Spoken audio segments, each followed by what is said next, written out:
Biocatalysis reactions of epoxides. As a green alternative to classic chemical reactions, the biocatalytic epoxidation has provided remarkable specificity and activity under mild reaction conditions. Epoxides, used monomers for polymers, have not yet been used as precursors for enzyme catalyzed polymerization.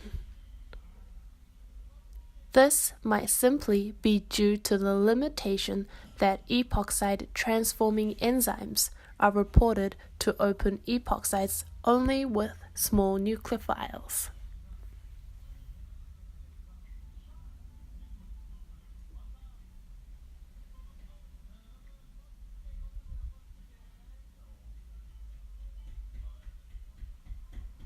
Epoxide hydrolases transform epoxides to diols, requiring water as the formal nucleophile. OH is added at the end of the compound.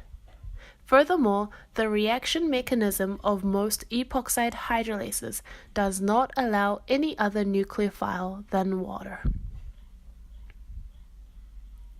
In contrast, halohydrin dehalogenases are able to accept a broader range of small nucleophile such as cyanide, azide, chloride, bromide, and nitrite. And the nucleophile is added at the end. In general, the nucleophile attacks at the less hindered carbon site of the epoxide component.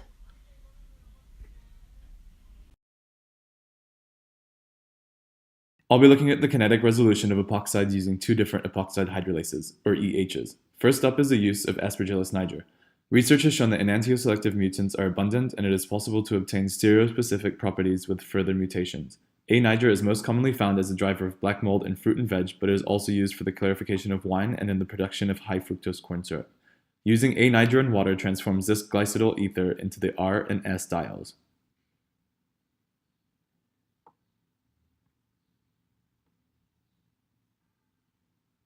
A second reaction uses solanum tuberosum soluble epoxide hydrolase 1, STEH1, derived from the common potato.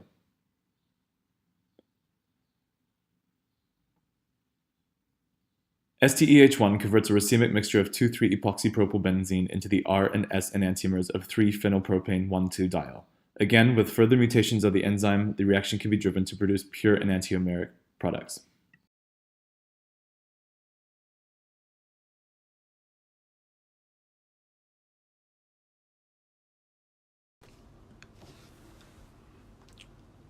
De-symmetrization is the modification of a molecule in which results in the loss of one or more symmetrical element in the molecule.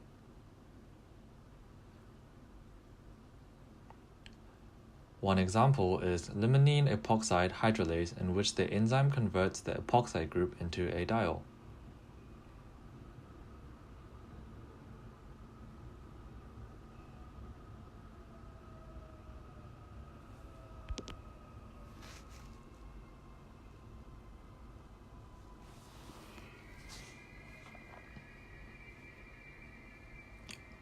As shown here, the epoxide group attached to a variable size carbon ring is converted to two hydroxyl groups. The conversion from an epoxide to the diol shows the loss in symmetry, as the two hydroxyl groups attached are in different spatial orientation.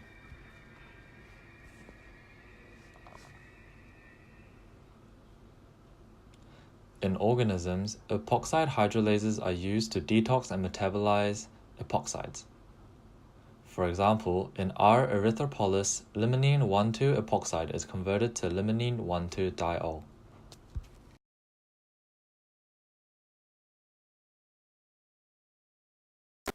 Epoxide hydrolase is also involved in an enantioconvergent catalytic process. This process is based on the utilization of the hydrolytic enzyme, which has the ability to invert a stereocenter during catalysis. This potential to convert the racemic epoxide into a single, highly enantioden-rich product with a max yield of 100% helps it overcome the 50% yield limitation that it experiences during kinetic resolution. Generating a single enantiomer from a racemic mixture uses two different reactions. A single enzyme converts the epoxide and enantiomers through two separate and opposite pathways. When this is done effectively, it can be expected that a single diol and enantiomer product is then produced.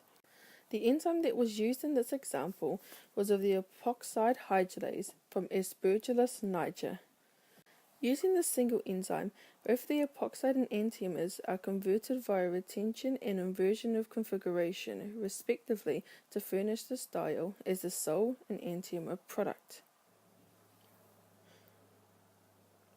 In this reaction, the ANEH enzyme utilizes the one-pot protocol to convert both epoxide and enantiomers through opposite pathways. This one-pot protocol is used to improve the total efficiency of the chemical reaction. Enzymes used in this process are required to have no enantiomer preference. This is something which has only so far been recognized for epoxide hydrolase. Most enzymes can be found to act via retention of configuration, while inverting hydrolysis occurs more rarely. Epoxide hydrolase is one of very few groups which can act through both retention and inversion of configuration. This allows the epoxide hydrolase to effectively complete the process of an enantioconvergent catalytic epoxide reaction. In conclusion, we've seen the use of epoxide hydrolysis in the kinetic resolution, stereoconvergency, and de-symmetrization of racemic epoxide. What is biocatalysis? It is the use of biological systems or their parts to speed up chemical transformation of organic compounds. The advantages of biocatalysis are it has very high enantiomer selectivity, it has very high regioselectivity, it has a broader substrate range, it is environmentally friendly, and acts under mild conditions. The disadvantages of biocatalysis are it has low specific activity, its instability at extreme temperature and pH levels, its availability for selected reaction only, and it has long duration necessary for development of new enzymes.